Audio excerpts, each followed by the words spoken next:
let's start our seminar. Let me make some announcement. By the way, remember that official language of our school is English and Russian, and I prefer to make announcement in Russian terms. I'm terribly sorry for inconvenience for native speaker. Дорогие коллеги, значит, по вечерам у нас будут проводиться вот подобные семинары. Они будут менее формально проходить, чем лекции. Конечно, лектора будут объяснять какие-то задачи, которые они посчитают нужным вам рассказать, чтобы продемонстрировать ту технику, которую они на лекциях развивают. Вопросы прямо во время объяснения, поскольку это неформально, естественно, приветствуются. Вот. Но, как было сказано, лекторов на всех не хватит, поэтому, если вы не хотите мешать лектору, вы можете задать вопросы по ходу или после семинара мне и вот Сергею Ивановичу Кезерову. Вот он там сидит в заднем ряду. Вот. Соответственно, мы с ним тоже будем иногда проводить семинары, если у лекторов не найдется для вас хороших задач, мы вам их придумаем. Соответственно, сейчас вот свои задачи расскажет Глеб Эдуардович.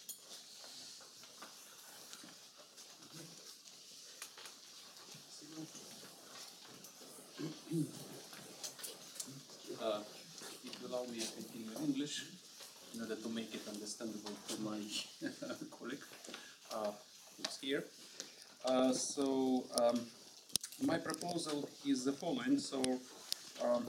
First let me remind you the basic formula we obtained in the proof of the Noether theorem. I would like to put it here. So what we have found is a current which is conserved, and we found an explicit expression for this current. So this is derivative of the Lagrangian with respect to derivative of the field by I. And here there is phi capital I n minus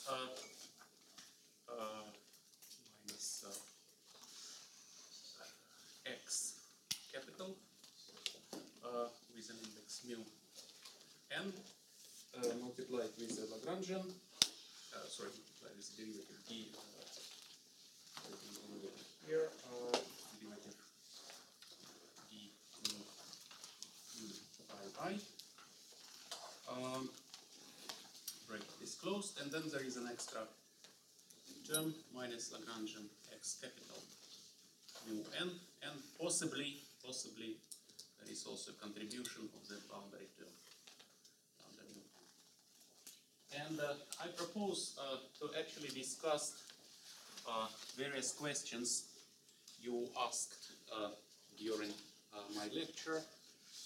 For instance, about the symmetry of stress energy tensor, or also this improvement procedure. I would like to understand it for the case, for instance, of the electromagnetic field, how it works. And also I would like to illustrate some points about tracelessness of the stress tensor and the relation of the effect of the tracelessness of stress tensor with the conformal and scaling symmetry. And so, in order to talk about these topics and discuss them during the seminar, let me give you a brief introduction into the conformal symmetry. So, as I already mentioned, so Noether's theorem is very general. It's applied to any global continuous symmetry of the action. So, in particular, if you have Poincare symmetry, and Poincare symmetry, you know, these are shifts of space-time coordinates plus Lorentz transformations. In addition, you might have also the dilatation symmetry. Not always, but sometimes you can have it. So dilatation or scaling symmetry. So here, the word scaling symmetry. So this is a symmetry of the action where you simply rescale your coordinates. So x prime mu is equal to lambda multiplied by x mu. Or if you wish, infinitesimally, if you think lambda to be close to identity, so this is 1 plus epsilon, infinitesimally this means that x prime mu is equal to 1 plus epsilon x mu, which is x mu plus epsilon multiplied by x mu. So this is a scalar symmetry, and if your theory is invariant with respect to this scalar symmetry, then according to the Noether's theorem there should be the current. I will call this current dilatation current, and I will denote it by letter d mu. So this will be my conserved current, dilatation current.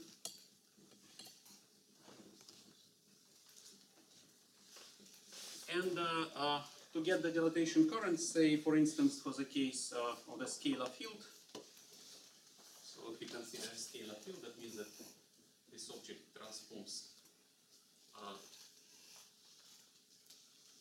under.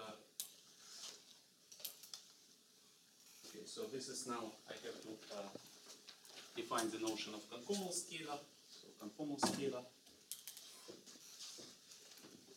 Conformal scalar.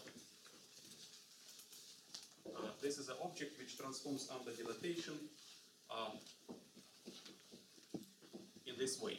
When you rescale the coordinate x, the corresponding field phi prime on x prime gets also rescaled with a factor lambda in the power minus delta multiplied by phi on x, where this quantity delta is a real number called scaling dimension.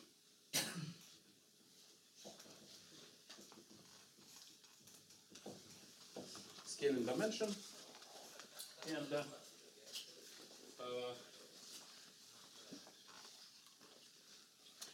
if you now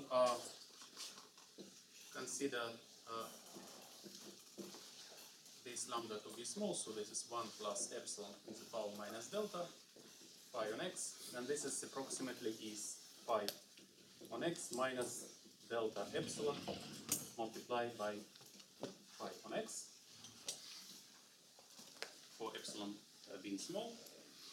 And therefore, from here, you can find the variation delta bar on phi.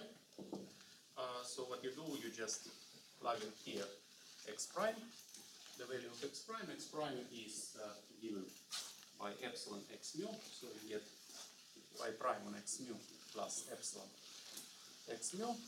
Epsilon is small, so you expand it in Taylor series, so you get phi prime x mu plus epsilon x mu d mu phi plus dot dot dot. And therefore, when you substitute this expression here on the left hand side, you get an equality phi prime on x plus epsilon x mu d mu phi plus dot dot dot is equal to phi on x minus delta epsilon phi on x dot dot dot. And so to the leading order in epsilon, you obtain the expression for this variation of the form of the field under prescalings, and this is a difference by definition between phi prime on x and phi on x. You read of here, putting this term here to the right hand side, you read of the following expression. This is minus epsilon x mu d mu plus delta and all x on the field phi on x. So this is variation of the form, and actually what is standing here, if you look at my lecture of what has been discussed, then this is precisely variation of the form of the field phi. So that means that we can now apply the Noether's theorem and build up an expression for the dilatation current for the case of a single conformal scalar. And this is given by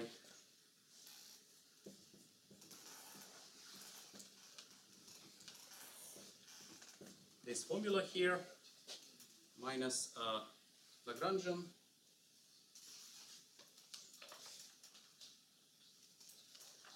minus minus x mu, because this is here x mu. As you see, this expression here is the same as x mu capital mu n, and this is x mu multiplied by Lagrange. So this is how this expression looks like, and actually you can realize here, I'm sorry, I have to correct a little bit, here is the index mu, so mu is an index which belongs to the dilatation current on the left, and here there is a contraction of this index here. And so from this formula, if you now concentrate on this term here and on this one, you can see that you can combine these terms together and write the expression in the following form: x nu, derivative of the Lagrangian with respect to d nu phi, this is this term here, this one, minus delta mu nu multiplied by Lagrangian, plus delta Lagrangian d mu phi multiplied by phi. And once again, when you look at this expression, you recognize that what is written down in the brackets is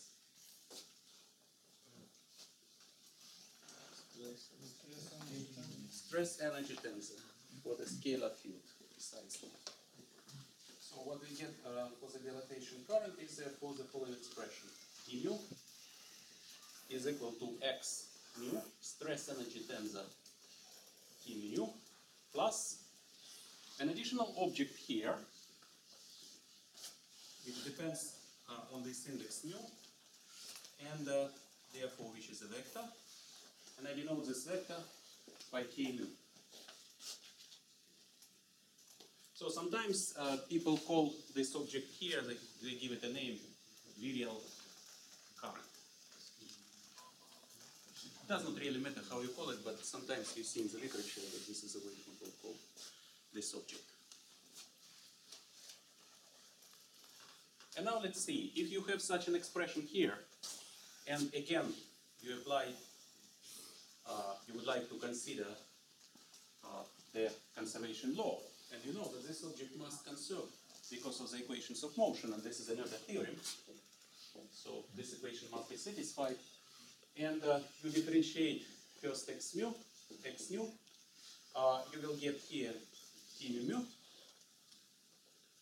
then you get a term where derivative acts on t, and this is 0 because t is conserved, and plus finally the divergence of this virial current.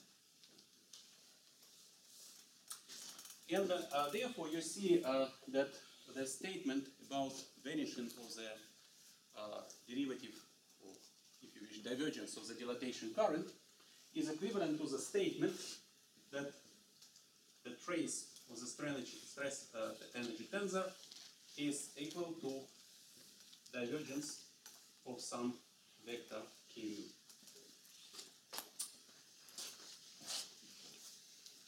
This is what dilatation symmetry implies. So dilatation symmetry does not imply, and this is the answer to the question I have been asked, what is the consequence of dilatation symmetry? The consequence of the dilatation symmetry is that stress energy tensor should be equal to divergence of some current. So it's not exactly 0, but it's a divergence. Okay? Any questions here? Is it my argument clear?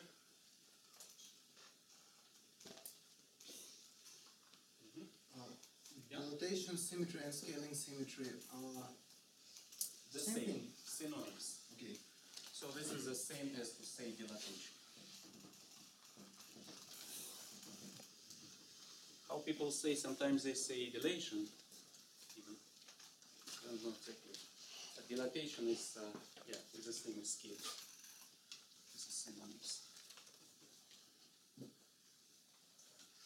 Okay, good. This is what we need to know about dilatation symmetry before we go through exercises. And the second information I would like to give you is further extension of scale and symmetry, which is called conformal symmetry. So this symmetry is even bigger. So first you extend your Poincare group by adding dilatations. It's also a group, but now you can extend it even further. Sometimes, and sometimes theories are invariant with respect to this bigger symmetry. In fact, this bigger symmetry, which is conformal symmetry, plays a very important role in recent discoveries of the correspondence between gauge series and strings, which is also known under the name ADS-CFT correspondence. And this is where conformal symmetry is really, really very important. And that's why it's very interesting to understand all the consequences which you can expect for such theories with conformal invariance. Now, about conformal symmetry. So, if we would have some non-trivial metric, let's denote it by G mu on X, then you know that metric transforms under diffeomorphisms as a second rank symmetric tensor with lower indices, and the transformation rule is the one which I have written already down, but I will repeat it once again. Dx prime mu, dx prime mu, dx, let me give two indices like tau and sigma, g tau sigma on X. This is how metric transforms under general coordinate transformations. Sometimes people complain that they can never remember this tensor transformation rule, where you should put primes and what should they look like, all these confusing primes everywhere, all these derivatives. In fact, it's very easy to remember. On the left hand side, you put everything primed. This is things which are transformed, prime, prime. Then you should think about these indices. These indices, they are also, in a sense, primed. And therefore, the prime coordinates must appear on the same level where you have prime indices on the left. If they are primed on the left-hand side, they belong to the prime metric. Then they must appear on the right-hand side in the same way. And then the remaining x's are in the numerator, and vice versa. That works for any tensor you like. So this is a simple mnemonic rule to remember how you should distribute your indices. Okay. Now, suppose now that our metric G mu is simply taken to be Minkowski metric, which you know in physical applications, in field theories we take to be +1, -1, and so on, -1. Then conformal transformations are coordinate transformations which satisfy the following equation. You take Minkowski metric and preferably apply to it the following transformation, and the result of this coordinate transformation should be equal to some scale factor, omega square n x, applied to the original Minkowski metric. So this is definition of what is called conformal transformations.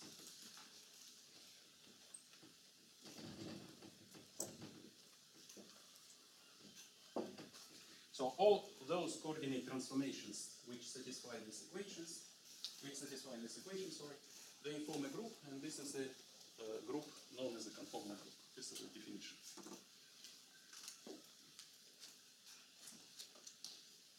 And in one of the exercises, I think we discussed it maybe a bit in detail. But what is important for me to now take into account is that, in fact, these transformations include Poincare, which we have discussed before, dilatations. But in addition to that, they also involve so-called special conformal transformations.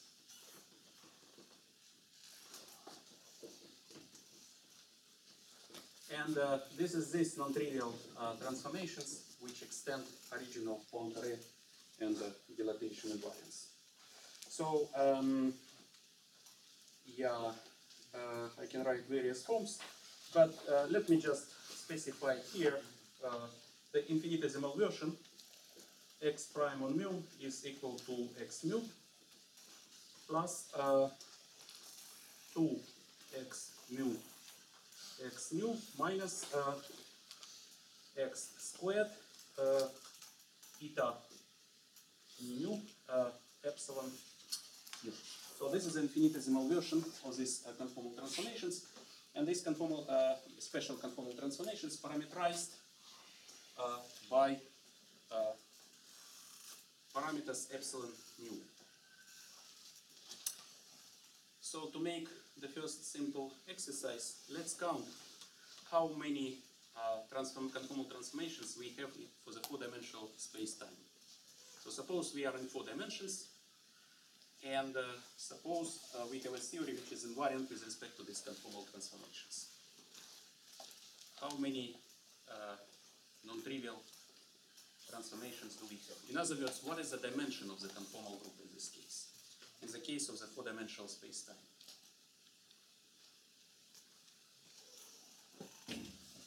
Let's try to answer this question.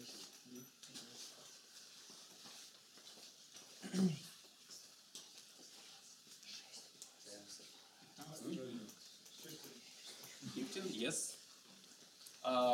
Can you explain why 15? 10 for Poincare, yeah. 1 for dilatation. Yes.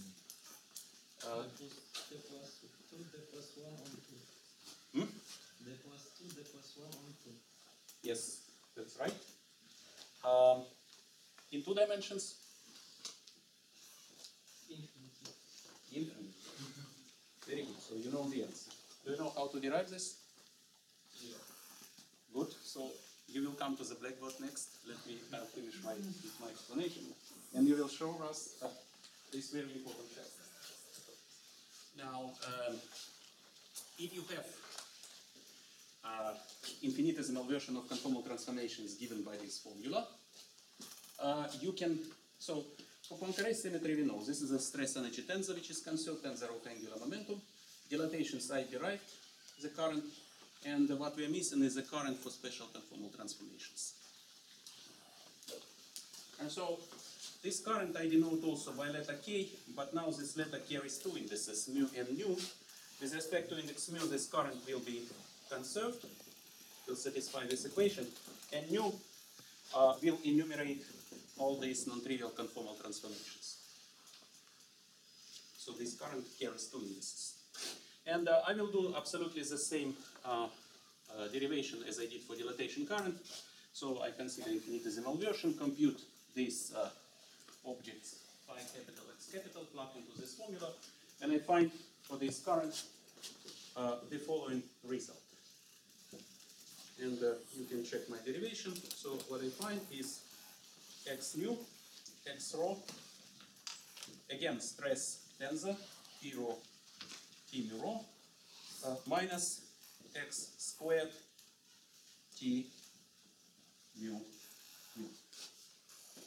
This is an expression for the special conformal current, which follows from the Nugget theorem.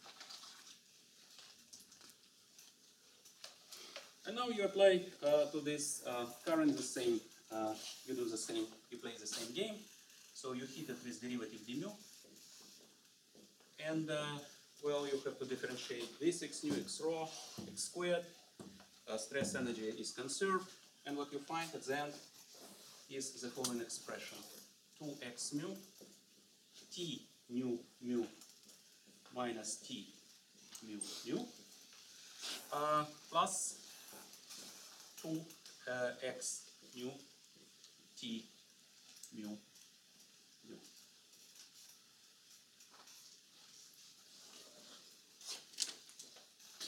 So here you see that what enters is an antisymmetric part of the stress tensor and the trace of the stress center. Antisymmetric part, antisym, and trace.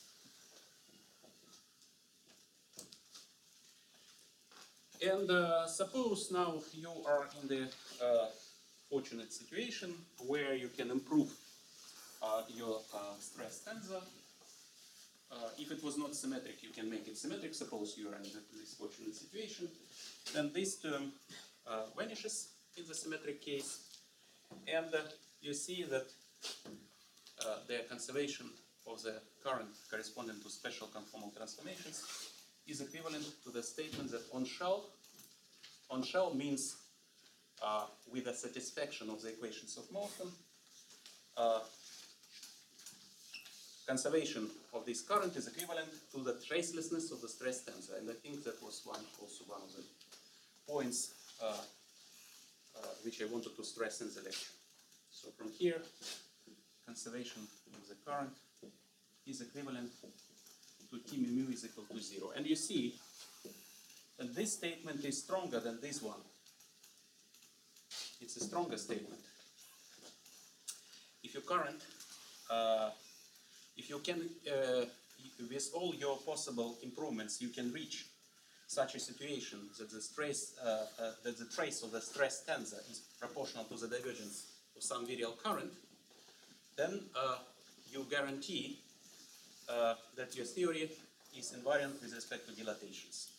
If you can do better, and with all your improvements, you can reach the situation when T mu mu is equal to 0, then you can declare that your scale invariance can be extended even to conformal invariance. Okay? Any questions? Why do you write anti-symmetric? Maybe symmetric? If T mu nu would be symmetric, then it vanishes. The expression which is written down here is antisymmetric in indices mu and nu. Not change index mu and nu.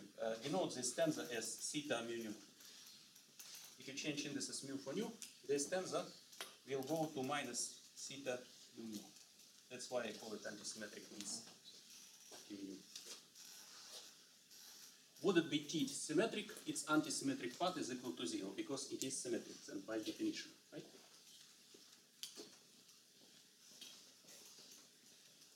Okay. Yes. One interesting point probably I have to point out is the following: that for a scalar field in 2 dimensions, if you are in 2 dimensions, then you can see that the canonical dimension of the field delta is actually 0, is equal to 0, and in that case the virial current is automatically vanishes without any improvement because it's proportional to delta. Yeah? And in that case you see that stress energy tensor is symmetric, and in fact it's traceless, and the theory in this way is conformally invariant. Good, or has a chance to be conformal invariant. Good. Now, maybe we have to talk a little bit about the structure of the conformal group itself, since we start talking about conformal group, and maybe you can explain to us how to see, for instance, that conformal group is infinite dimensional in 2 dimensions, and it has a dimension d plus 2 multiplied by d plus 1 divided by 2 in d dimensions, in all dimensions except 2 and 1. And this is nothing else, in fact, as a dimension of the group which is SO in d dimensions, it would be, say, in 4 dimensions, if you do here 4, let's check. So 4 is 6, 3, 4 plus 1, 5. 5 by 3 is 15, so it works, right? So, so D2. So the group to which the conformal group is equivalent in d dimensions is SO D, 2. But let's first understand how to see such a dimension in the case of finite D, in the particular case of D is equal to, that the corresponding group is actually infinite dimension.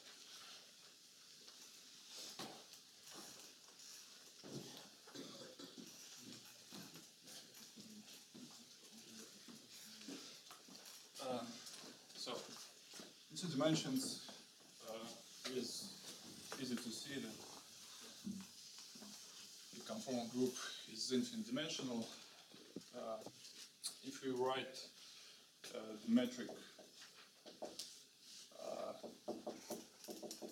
let it be in Euclidean signature, and then we define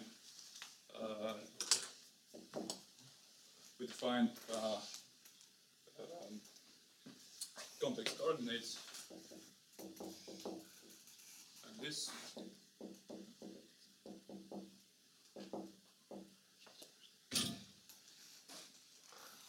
So we can rewrite this metric in terms of these coordinates.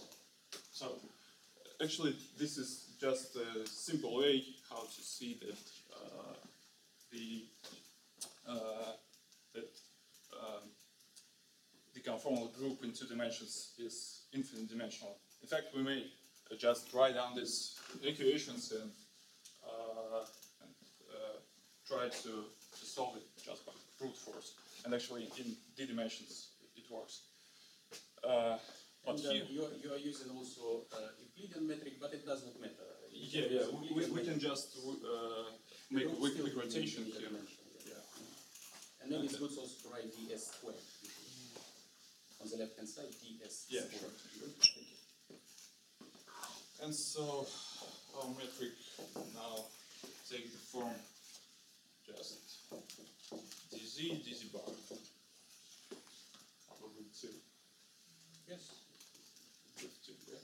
maybe some coefficient. Okay. But then, No. So, and now we can just do something like that. We can perform our d coordinate. We can just transform our z coordinate like this, and you will see that our metric, in fact, will take the form f1 z dz dz bar. a modulus square, right? F prime z. Yeah. Thank you. Square. So this is exactly conformal transformation.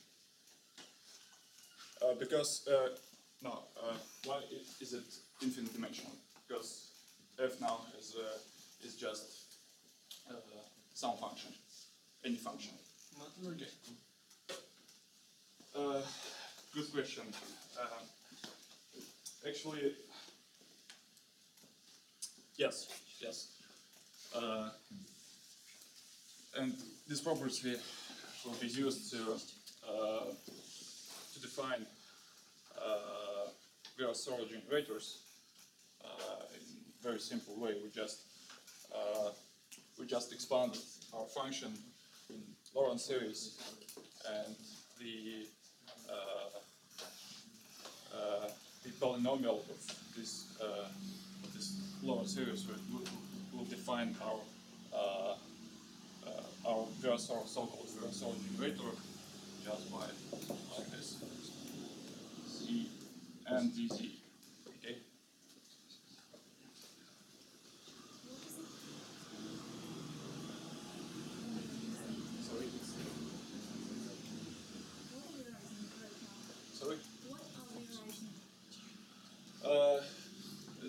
is a generator of our symmetry. Yeah. So these are infinitesimal generators, and they are parameterized by this index n, and n runs from 0 to infinity, so there is an infinite number From minus n. Yes. Actually, we started, you probably will discuss the algebra in d dimensions, but in 4 dimensions we have pure origin generators which generate infinitesimal transformations, and the algebra, so-called pure algebra.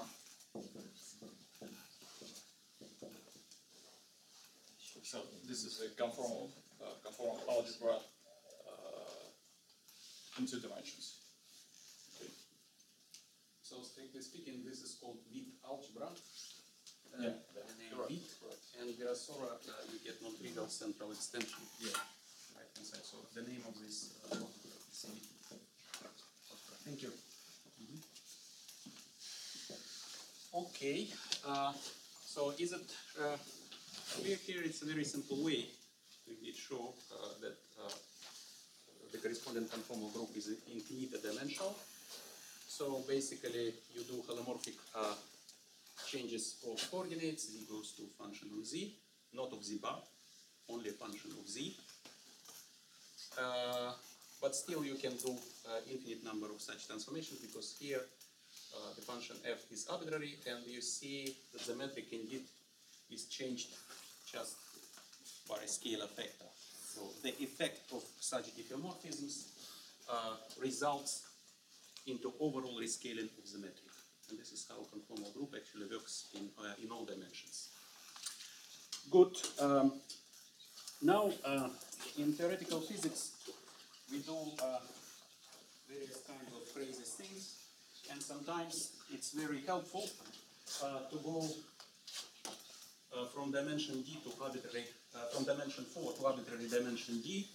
In particular, this is very helpful in the context of the so-called dimensional regularization. And I propose for you to look at the simplest theory, simple possibility, namely consider a scalar field in d dimensions defined by the following action. 1/2 d mu phi d mu phi. And let's assume that this theory is invariant with respect to scaling transformations. So invariant with respect to scale transformations.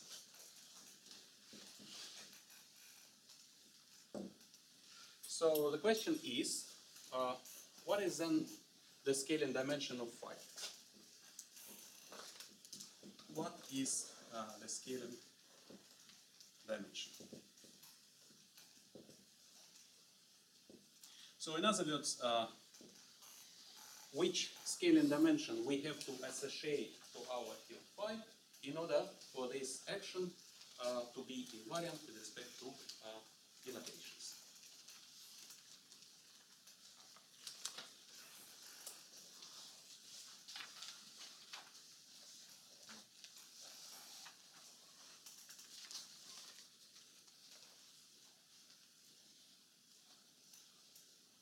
And I remind you that dilatation means the following transformation. X mu goes to lambda x mu.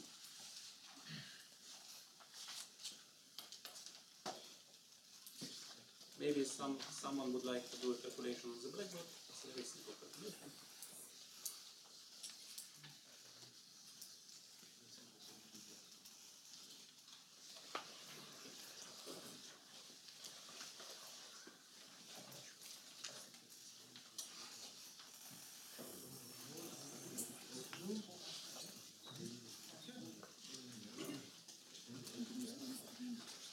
What we're supposed to do?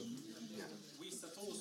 find what is the dimension we have to assign to our field delta. And the field delta transforms under conformal, under scale transformations in this way. Phi prime on x prime is equal to lambda in the power minus delta phi on x. The question is, what is the delta we have to associate to our field for this action to be invariant?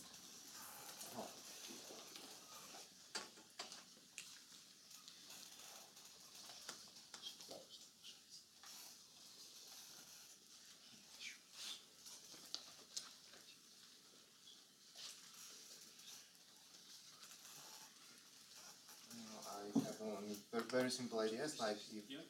x mil goes to lambda x mil, then yes.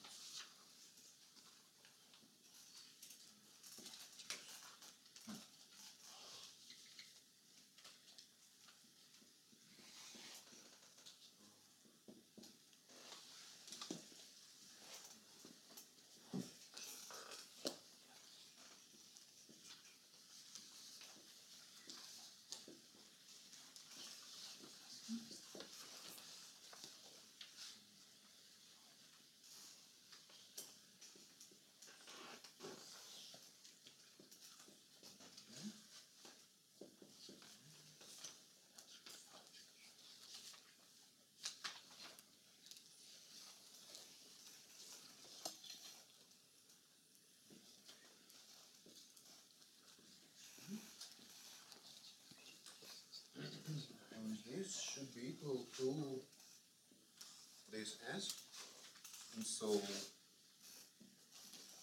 lambda g minus delta should be equal to 1. Shouldn't there be extra lambda before the derivative? Like lambda d mu. Because d mu prime is lambda d mu, right? So the point is that the remark is that here you have d over dx mu, and when you replace it for x prime, d. Yes.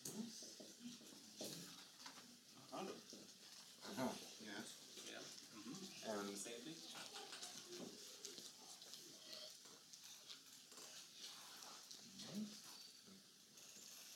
minus 1, yes. And then minus 2. Yeah. And from here we conclude, so we can find what delta is by saying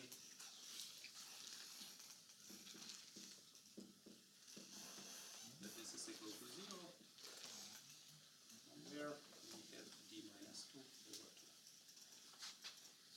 Yeah. Thank you.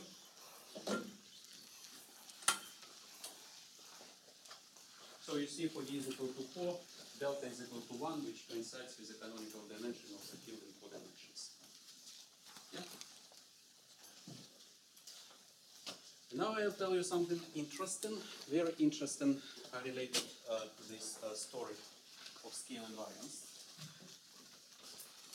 Namely, the following. So, in fact, if you consider the theory in 4 dimensions and you fix Minkowski metric, what you do here, you're not transforming the metric. Metric is rigid. It's not transformed. What you do, you find a particular coordinate transformations which obey this rule. These are just coordinate transformations with a fixed background metric. Metric is not transformed. Because if you would allow for the metric to be transformed, that means that from the very beginning you have to consider your theory on the arbitrary gravitational background. For instance, if you talk about, I don't know, Maxwell theory, then you have to consider the following action: minus 1 over 4 integral d for x square root of minus g, where g is the determinant of the metric g mu, and minus here because I assume that it's of Minkowski signature, f mu nu f mu nu. And if you wish, this can be explicitly written by putting the metric g mu lambda g mu rho f mu nu f lambda rho. So and the action has a non-trivial dependence on this metric.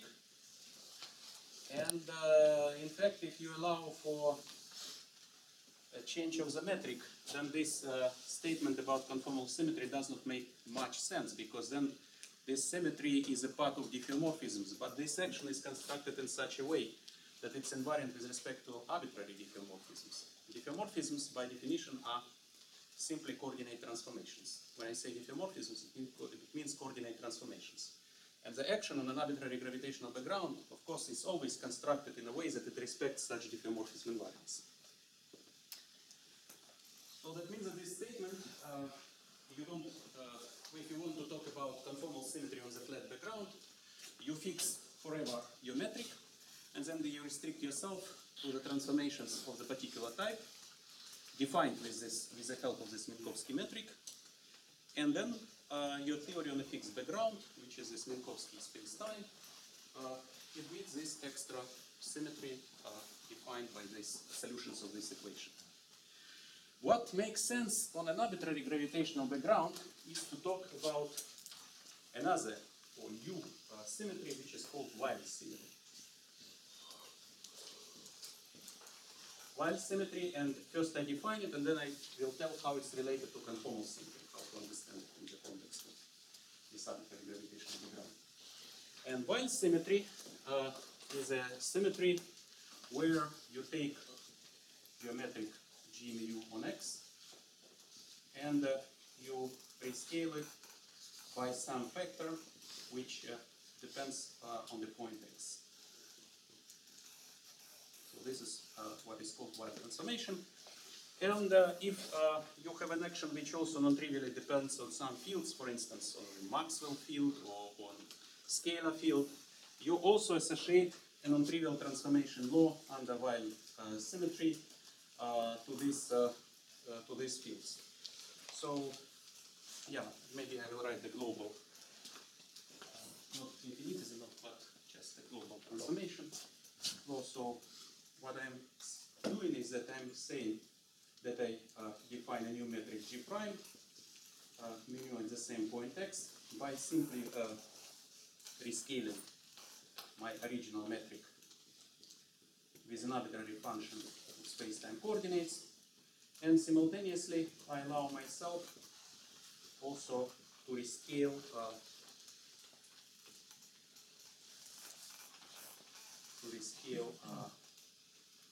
the field phi with the same factor and with a quantity delta, which is the same as a scaling dimension for the field phi on x.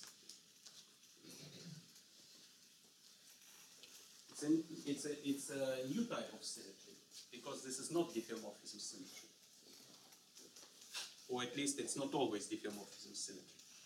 So this is called also Weil rescalings.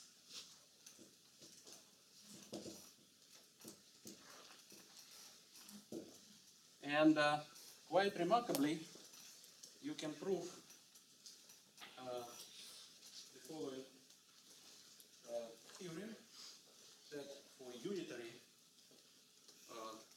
theories, unitary and, to be precise, renormalizable theories, for unitary renormalizable theories,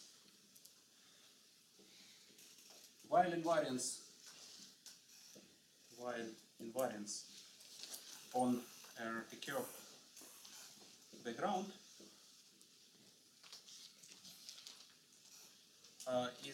implies conformal symmetry on a flat background.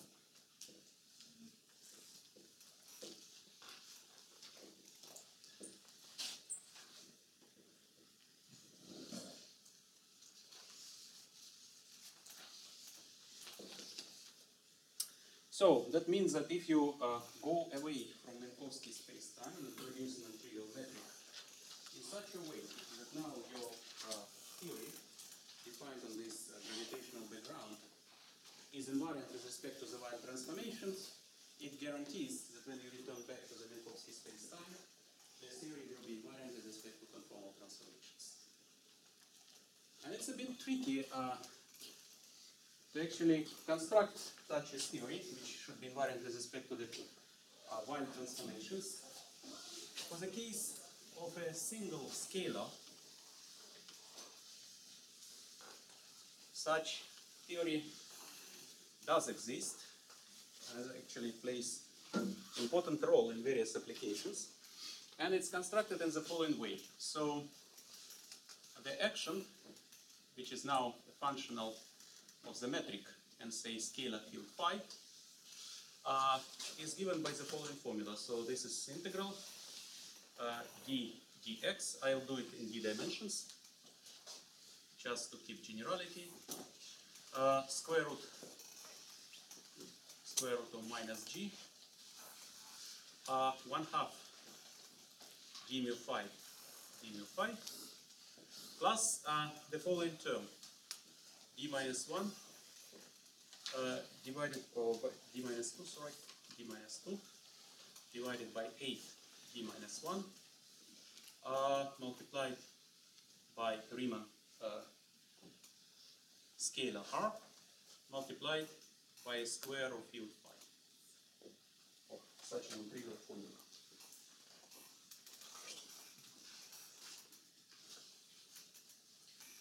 So my statement is that this theory is Weyl invariant.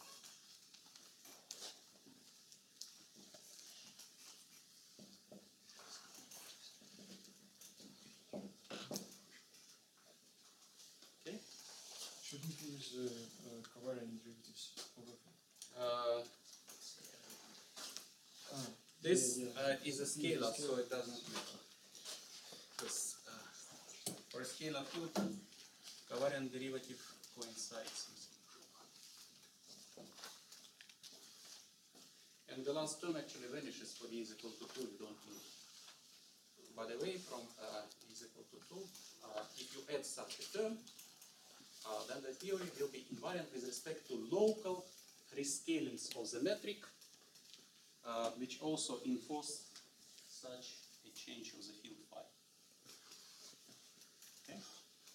And once again, R is a scalar curvature, right? R is a scalar curvature. So R here is G mu nu, R mu nu, where R mu nu is a Ricci tensor.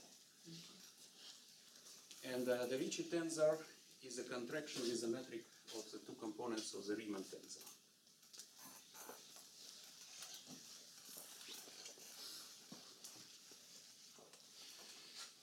So quite a non-trivial statement, but basically the proof that this is the case is straightforward. All what you need to do is just to perform accurately this transformation here.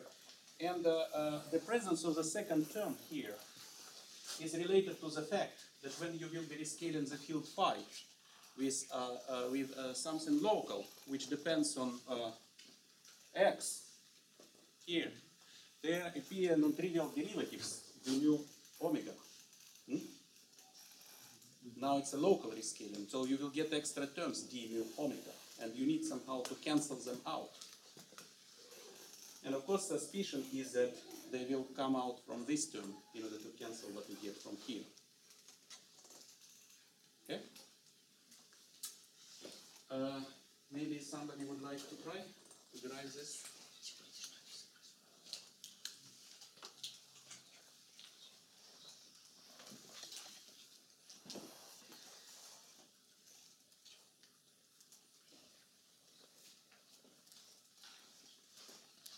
I will help you, yeah.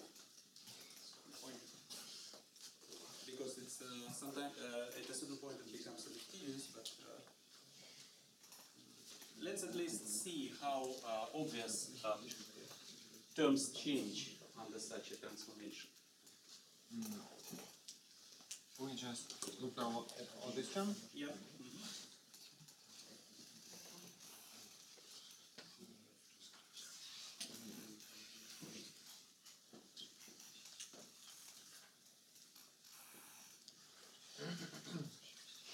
also not forget that actually this term will also produce something. You see now, I'm not changing coordinates x. I'm not touching x. So this time I'm not touching coordinates. This is a bit different from what you have done in the previous case. But I'm touching the metric. So this determinant of the metric will change now.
This new bracket.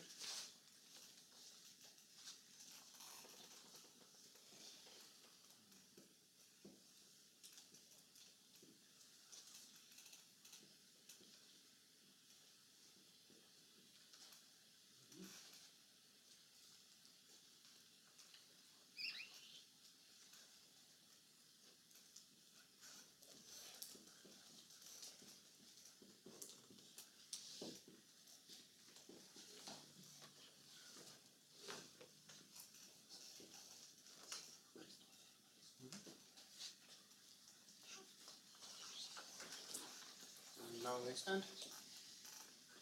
Yeah, let me see. So here you have a this term, this.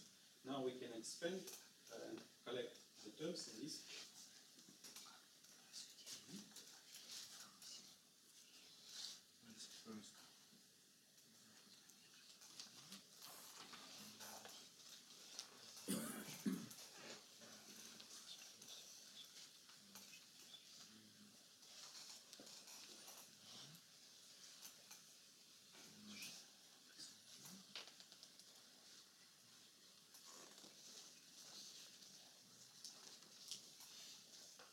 So you get the first term, you see it's nicely, looks like phi squared, like this guy here. Yes, there will be kilotons.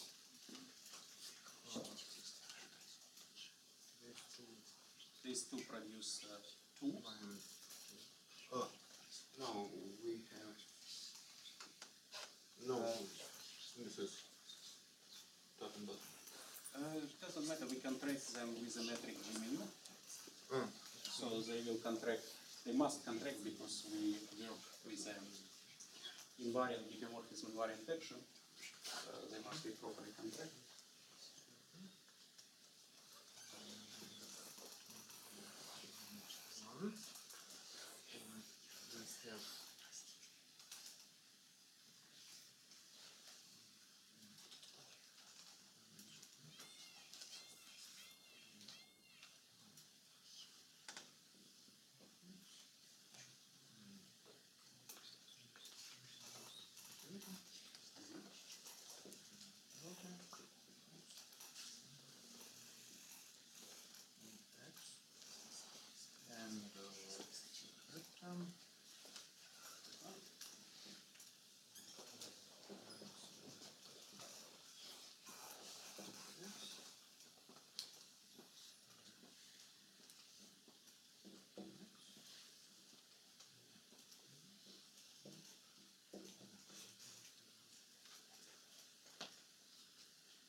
If you look here at this term, which comes with a coefficient -2,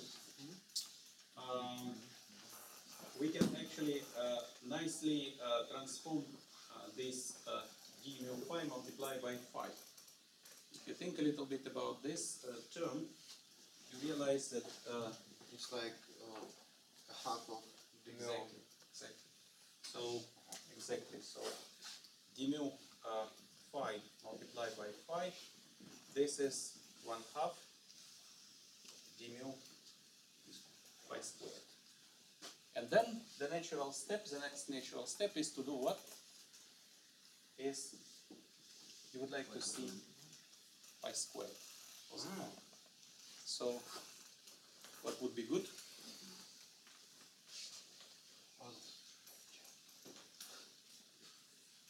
Derivative.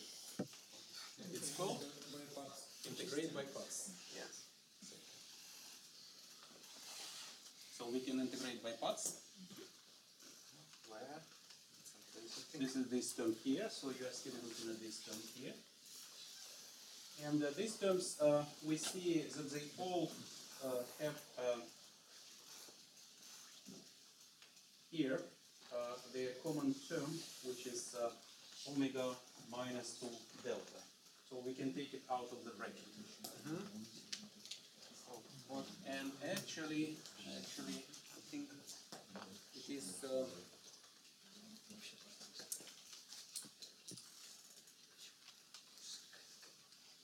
And actually, there is one important point, I think, which has been missed here. Yes, maybe someone noticed that. Additional. Omega coming from the fact that here you have actually contraction with the metric G mu, right? Inverse metric G mu. And if I rescale the metric, then this factor should rescale as well. So it's an inverse metric. It will be rescaled with a factor omega minus 2. So inverse metric, this is a metric with upward indices, and under the Weyl transformation it will be rescaled with the factor omega minus 2 mu. And this will add extra factor, overall extra factor to the whole expression here, which you can write down as an overall thing. Y minus 2. Because it's inverse of G. So definition, G mu rho G rho nu is equal delta mu nu. So if you rescale the metric with low indices by omega squared, then the inverse must be rescaled by omega minus 2 in order for them to cancel and render this equation true. And in the second term, I think there is too much of the omega, because you know the omega is the power of minus 2 delta minus 1, and then once again maybe you this is. And then we can put it close and nicely see the spaces. I'll do it.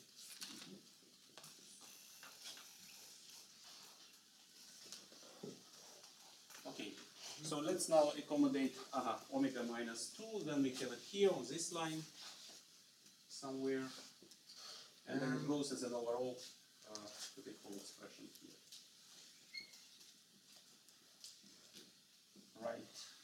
Right, and then we can see that we have this overall omega minus delta, which we can take away. And the last thing I propose to do is to integrate by parts. We have to write. Wait. What can we? What can we erase? I think we can erase this. This board we don't need anymore, I guess.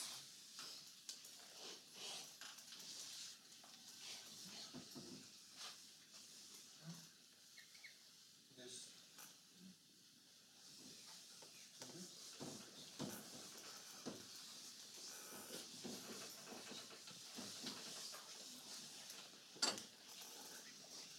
Maybe let's make first one statement before we continue.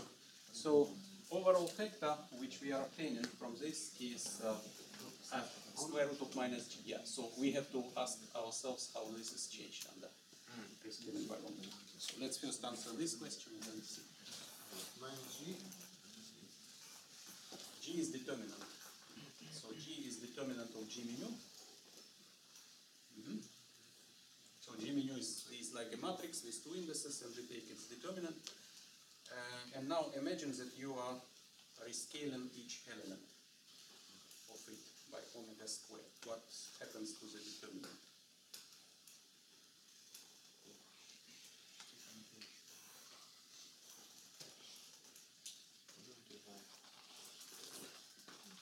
Imagine that your matrix is diagonal for simplicity.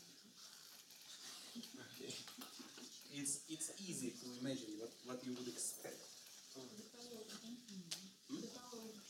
Yes, exactly. So then determinant is a product of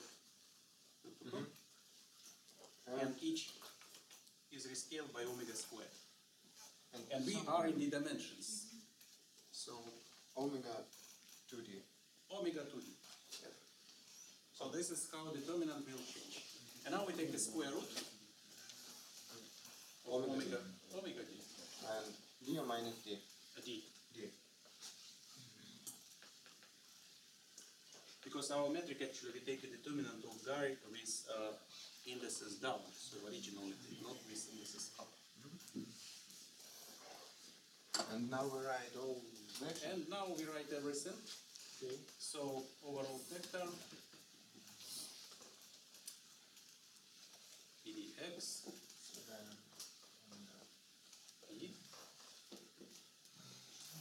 then we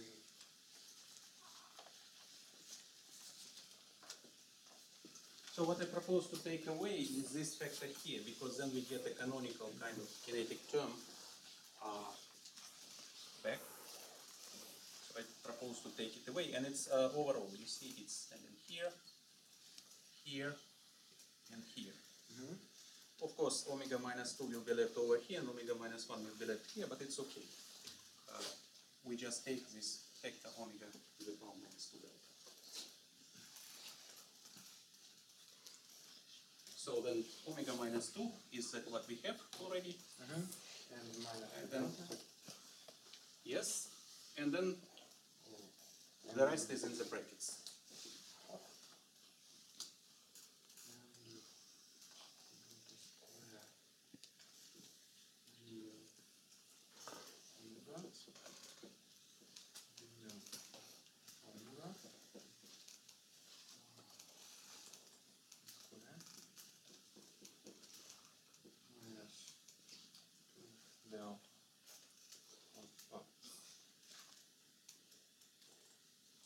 And here omega minus.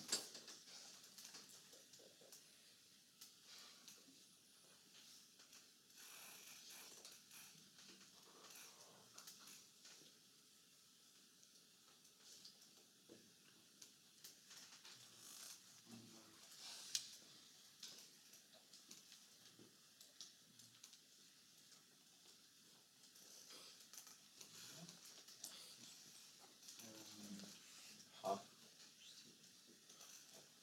is square.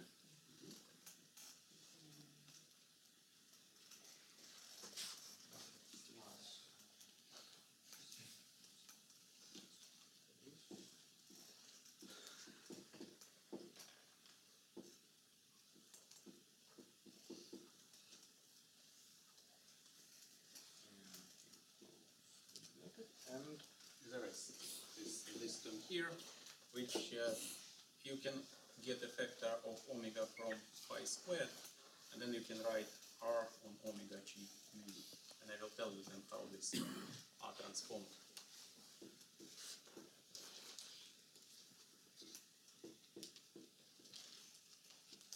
omega and junior. It's a dependence. So r is a Riemann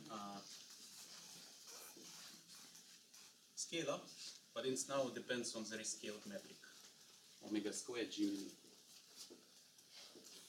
Right? Because we rescaled the metric, now it depends on the new rescaled metric. And then phi squared, but this phi we rescaled according to its law. Yeah, omega minus delta. Omega minus delta, And- minus 2 delta. And actually you see that you already taken this out. Oh. The only thing is is that probably you've taken too much. Yeah? No, it's okay. Yeah. It's okay. The question is in the brackets, where to put Yeah. brackets correctly. Here and here we like this. Then, if this is the case, you have to multiply it by omega squared, Yeah. omega squared, phi squared. Yes, that's it.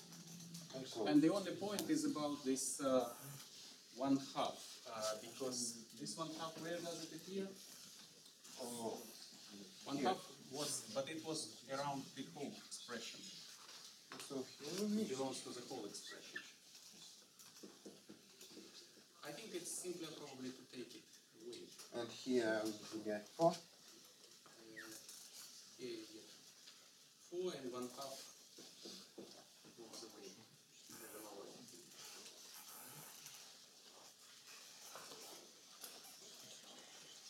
And then you see, my next remark is the following: that if you look at this term here, you see that it would be already the right kinetic term after the Weyl transformation, if you guarantee that this overall vector of omega cancels out. Do you agree? Yes. Then your canonical kinetic term will be reproduced. So we have to. You have to guarantee this condition. So delta is as in the. So what we find for delta, the same result as was derived on the flat case. Yeah, scale and dimension is again given by this expression, d minus 2 over 2. Right? And if this is the case, which is the case, we assume that we are looking for invariance of the action, so then there is no this term and this term because of this choice. And further, we can differentiate by parts. To get t squared. To get phi squared, yes. Only this term we differentiate by parts. Yeah? Only this term because here we see explicitly the way to get phi squared. And here we have phi squared, and here we have it. Yes, and then we have everything phi squared, and then we can compare these terms, right? Because they will all be proportional to phi squared.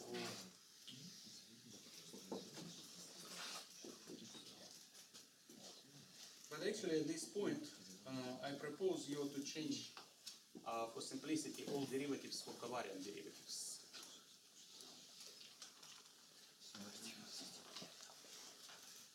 On a scalar field, I can change derivative for covariant derivatives. I don't know. We haven't courses general relativity. Okay. I read, don't remember. Who can prove this statement? So the scalar has no hair. We cannot really transform it in a non-trivial way. There is no way for connection to get your scalar, to touch your scalar. But you see, the point is that when you introduce covariant derivative has these important properties that if you have square root of minus g or any expression depending on the metric, any function on the metric, g mu, and then you have something else, some expression a, then covariant derivative always goes through the metric without touching it. And this is the way how covariant derivative and the corresponding connection is constructed, precisely to respect this property. And that means that when you will be differentiating, by parts, which is also possible with the covariant derivative, it will pass through the square root of minus g, and it will hit this omega. And this matrix which from. Exactly. And you can change everywhere a derivative for covariant derivative. Okay, in any case, I guess you understand what's going on here. let me just write an expression which you get after you differentiate by parts. Use this rule. Maybe I will write this expression here. So, doing that, you will arrive at the following expression. So, after the y transformation, you will obtain 1/2 integral dx square root of minus g mu should I g mu? Well, I'm accurate about this positions of g mu. Here it does not matter which derivative you put. You can put covariant, doesn't matter. Delta delta minus 1 omega squared. It also does not matter. Here what you put. Covariant or non-covariant, you have pi squared plus delta omega minus 1 d mu omega pi squared, and in addition to that, let me break it here, plus this coefficient here, to make an experiment pure, I call kappa. So you have 2 kappa, because 1/2 you get out.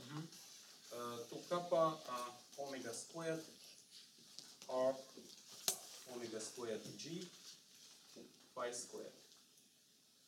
So after the seminar, you can sit down and verify that what I'm writing here is really correct. And this term here, with 2 derivatives acting on omega, now I cannot replace this for this external derivative nabla mu. I cannot replace for the usual derivative. It's not possible because I'm dealing with a vector here. That is not possible, as you know from general, the course on general relativity. If you had it, then you have to deal with this expression here. And then the last question is now to invoke the transformation law for the scalar curvature. And let me not to derive it. You can see, you can find it in the books. It's a bit tedious derivation, but basically I will write the final formula. So you just need to write down all the definitions of what, how scalar curvature is defined via the metric. And if you write all these definitions, then you find that under Weyler scalings, the scalar curvature transforms in this very interesting way. Omega minus 2 d mu omega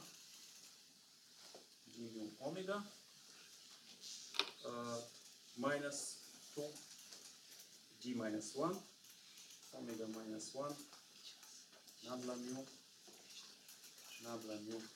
omega. This is the way it transforms. Yeah, if you wish, you can here actually put these derivatives in. Sorry, you can put this metric in and write this expression as contraction. Du. Here there will be du, and here will be number mu. Okay, so it remains to substitute it. Here you see that this omega minus 2 together with this one cancel precisely. And then you have to compare the terms. Let me see if I'm not mistaken here. No, I think everything is all right. Except one thing, that here, I guess I made a mistake writing this expression. That is only minus 2. Sorry. Yeah. And what's next? So let's see which terms. Do we have another color? Color. If we have another color, we can actually just highlight. The black is okay. We can highlight. So which terms we can compare? this term here is similar to this term when we substitute this expression here. This term and this term are similar, and analogously, this guy here is perfectly similar to this one. Yes. Look at this expression. And this is And this is canonical kinetic term which we want to see. We are not touching it. It's a canonical kinetic term. Here, because it's a scalar, I can replace derivative. yeah. So we have to find So what we have to guarantee now is we have to see that these terms here must cancel, and then from cancellation of these two terms, we have to see also what kappa is equal to, right? And so it's quite non-trivial because we have actually two terms to cancel and one kappa. And so let me write down explicitly these equations which you get. So equation number one, upon substituting for r, comes and looks like this. Delta minus 1, right? It's this guy here. yeah. And from this term, we will be subtracting minus 2. 2 is here, 2 kappa. 2 kappa, Kappa and minus 2 kappa and minus, d minus 1, d minus 4. And phi squared is already there. So this must be equal to 0. In this way, we cancel these wavy terms. And now these double line terms are cancelled, giving us delta delta 2 kappa. minus Yes, minus. minus 4 kappa. Yes. 4 kappa d D minus 1 d minus 1 must be equal to and omega minus 1. Yeah. I think have it here as well. And delta. Yes, so delta coming from this term here, it's cancelled by 2 4 kappa minus 4 kappa d minus 1. Agree? So these are two equations which we would like to be satisfied. And from this equation we have kappa is equal to delta divided by 4 or D minus d minus 1. Now for delta we have d minus 2 divided by 8 d minus 1. Very nice. That is what was kappa. Yeah. And now look at the second equation. In second equation we have, let's look at this expression here. So we know what delta is. Delta is D minus 2 over 2. d minus 2 over 2. And then from there we subtract Minus 1. minus 1. D It minus gives us 4 d over minus 4 over 2. Right? Like this.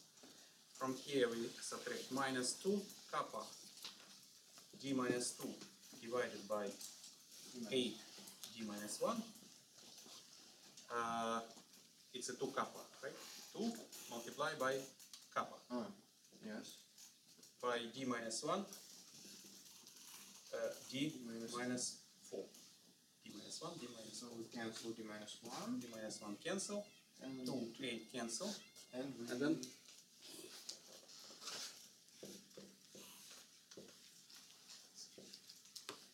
automatically satisfied. So this action is indeed while invalid.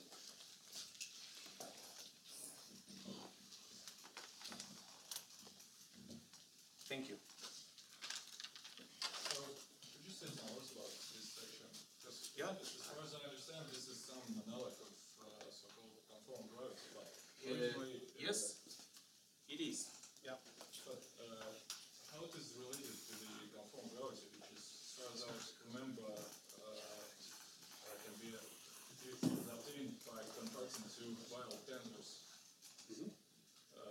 And so Lagrangian contains some terms which have W squared. yeah. Yeah. So, right. So what you see here is that you put here an interaction term which describes an interaction of a meta field, which is this phi. You should consider this like a meta field. Can I think about this section as one defining gravity? This is no, because to define gravity, you have to first have a kinetic term for gravitational field. You have to have Einstein-Hilbert term by itself. You can switch off phi, because phi is a meta field, and then you have to have first gravitational action. I'm not adding here the gravitational action itself. So conformal gravity would be a modification of the standard Einstein-Hilbert term for normal gravity to the case where this object is while invariant by itself before you even couple it to the scalar field. So scalar field is an extra addition, it's a meta field. We put it as an interaction of gravity with something. So it's an extra thing. Okay, so this is a relation. Yeah, it's a very nice picture. The term here is exactly phi gravity, phi gravity. Yes, exactly. So modification of this to be invariant with respect to this Weyl symmetry would is what is called Weyl gravity or conformal gravity. Exactly.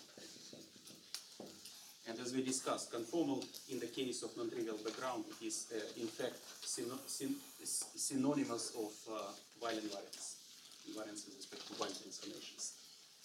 Now, to completely finish this story about this interesting action, can you raise your hand who have seen this action before? Such a thing. Okay, you saw that. Very good. So some of you saw that action. You see, on a flat background, this term vanishes because R for a flat background is 0. Minkowski space has 0 curvature. It's a flat space. So then this term disappears and you don't see it. But the interesting point is that as I mentioned before, and actually this was one of the questions I was asked during the lecture, is that you can obtain a stress energy tensor for your field by using the gravitational theory. And I wrote you a formula how to define the stress tensor when you couple your field to gravity.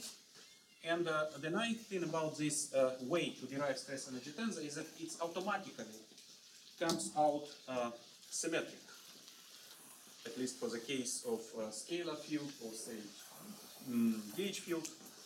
So T mu is defined as 2 divided by square root of minus g delta Lagrangian over delta, well, let's write it this way, delta S over delta G mu on X.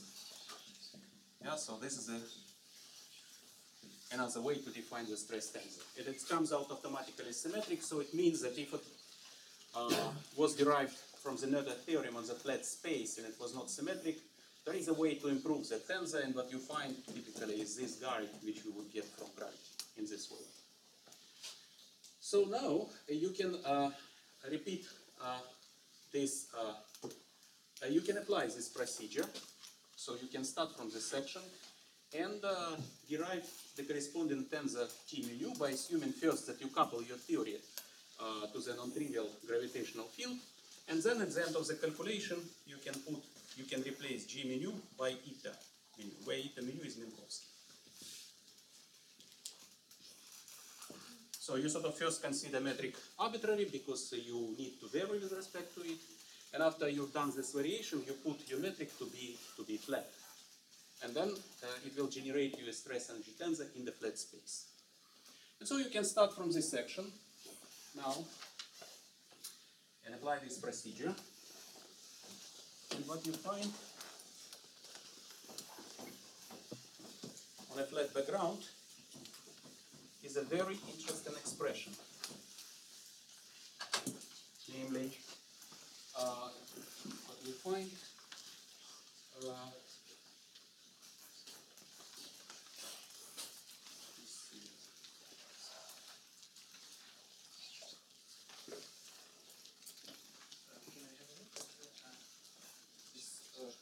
because this is one of the exercises.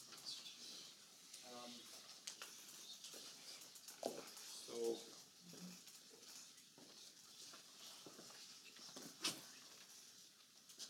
this will be the following expression. So T mu will be given by d mu phi minus 1 over minus eta mu multiplied by Lagrangian and minus d minus 2 d4 d minus 1 d mu minus eta mu d squared acting on phi squared.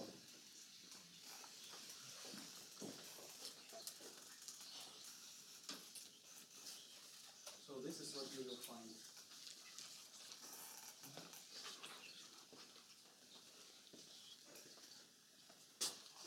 This Lagrangian, by this Lagrangian I mean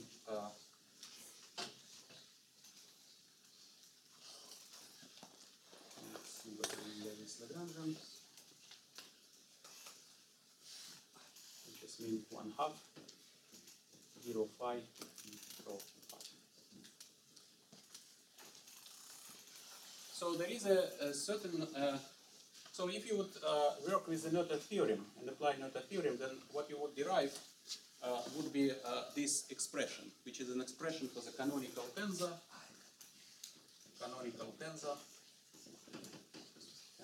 from Noether's theorem.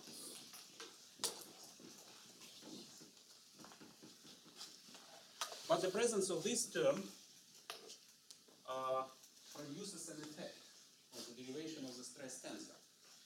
Because what you need to do, you need to vary first this R with respect to the metric G mu, and only after that you can put this variation to 0.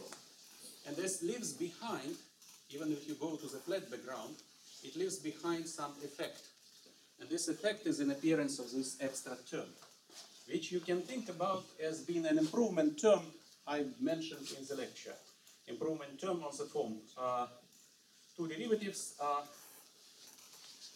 d rho d lambda, w mu rho nu lambda, with a certain function w mu rho nu lambda, which has the same symmetries as a Riemann tensor. Improvement. And let's see what this improvement is doing for us. So first of all, we see that this term is really an improvement, in a sense that it does not spoil the conservation of this tensor here. So if I hit it with derivative, so what I will get? I will get d squared d mu here, gives me d squared d mu, minus d mu gives me d nu d squared. And this is obviously 0, so it continues to be conserved. So this improvement does not change the conservation. And of course you see that it's explicitly symmetric. It does not break symmetry.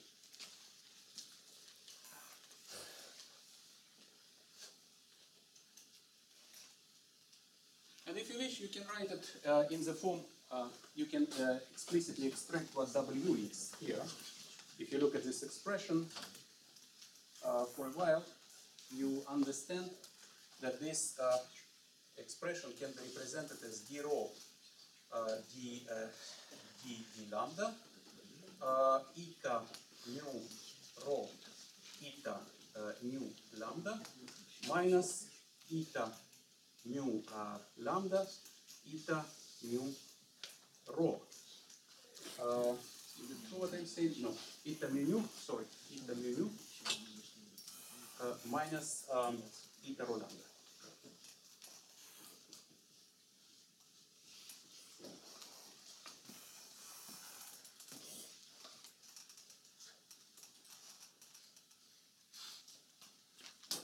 I think here maybe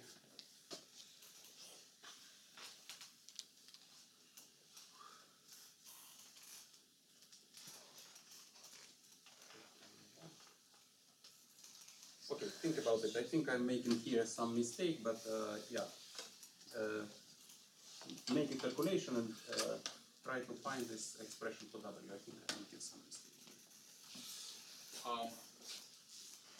Anyhow, this is an improvement term, but what is important is the following. So suppose now I compute the trace of this tensor here.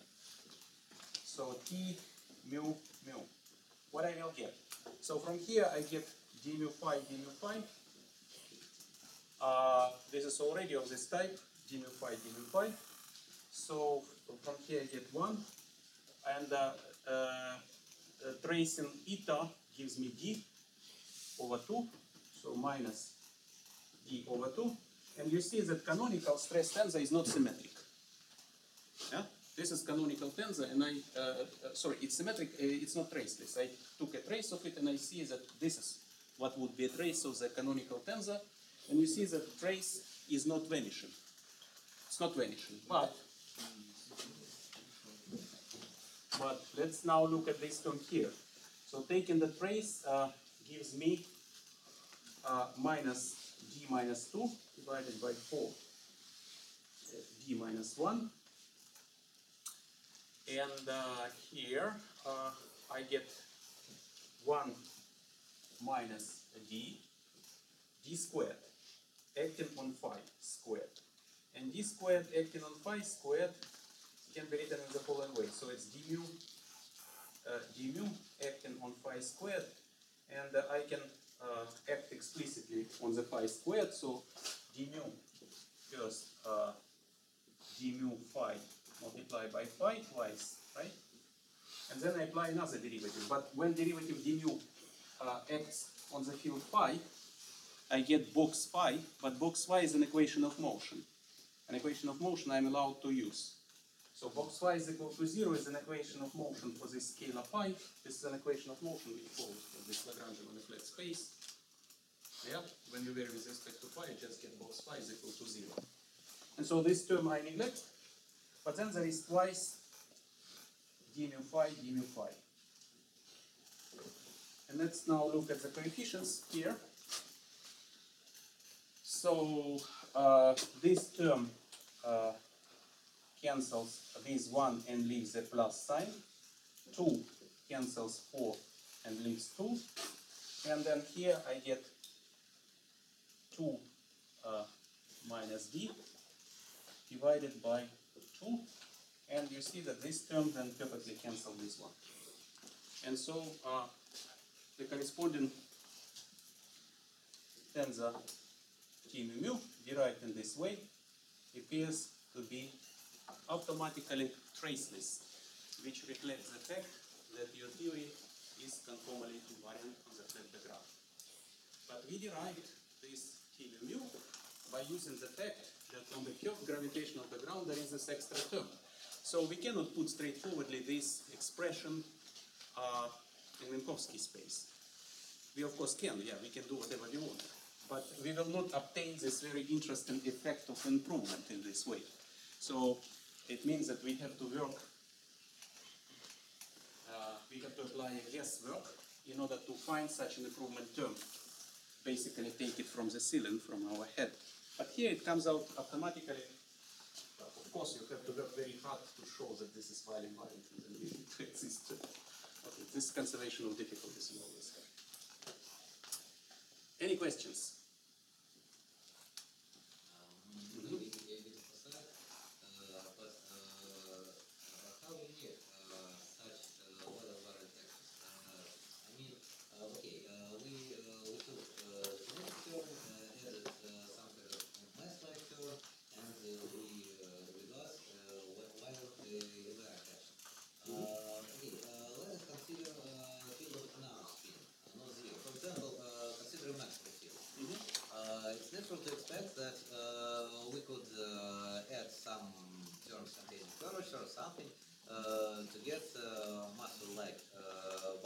while environment action. And For that case, fortunately, the life is easier and we don't need to add something like that, since simpler. okay, but what my question is a bit broader. How known such actions are? Okay, we know while environment action for a scale. Yeah, and it's minimal. It's in a way, it's a minimal coupling. It's a minimal what you can, the first thing that you can imagine on the top of your head. Okay. Okay. For example, for field, let's say, do we know such action or not? We do know, yes, of course. Yeah, we do know. Yeah. Yeah.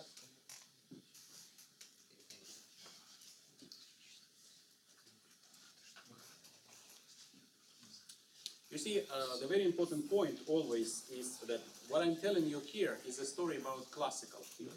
The question is, what happens if you go to the quantum field? And typically what happens with scaling and conformal symmetry is that this symmetry gets broken by quantum corrections. And this is what we call anomalies.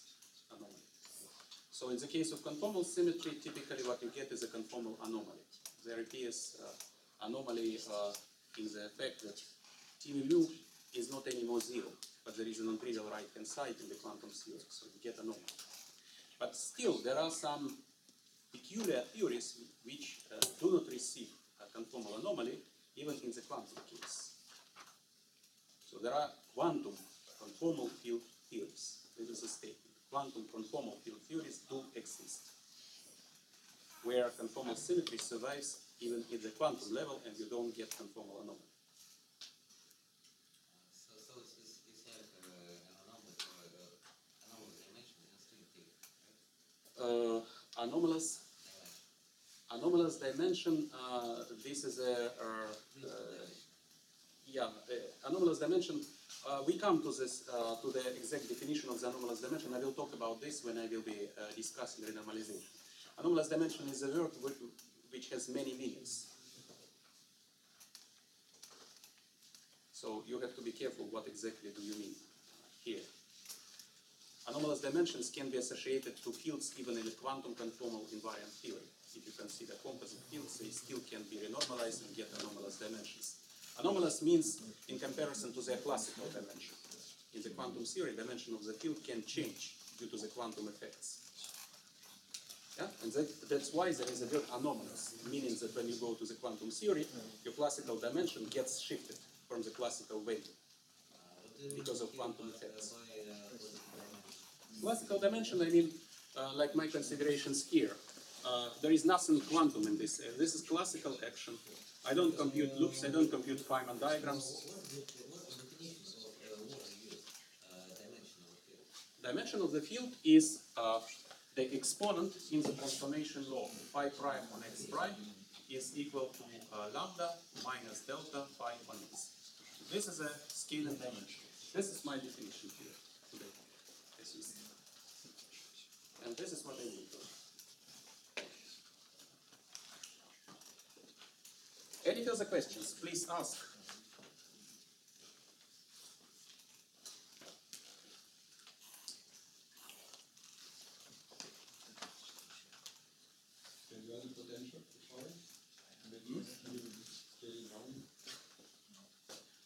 Non-trivial potential for phi. Yes, you can. Yes, like for instance, for n equals 4 super n cubes, you can write phi in the power 4 in a particular way, which would respect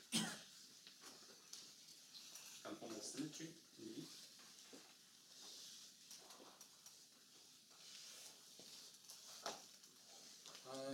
What else can I say? Do we still have time, or what is the schedule? No, we don't have. Okay.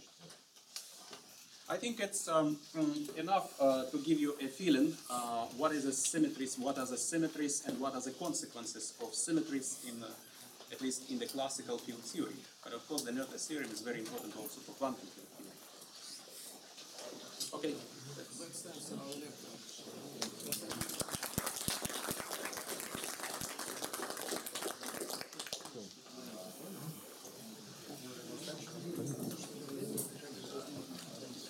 те, кто хочет как-то быть задействован в музыкальной программе,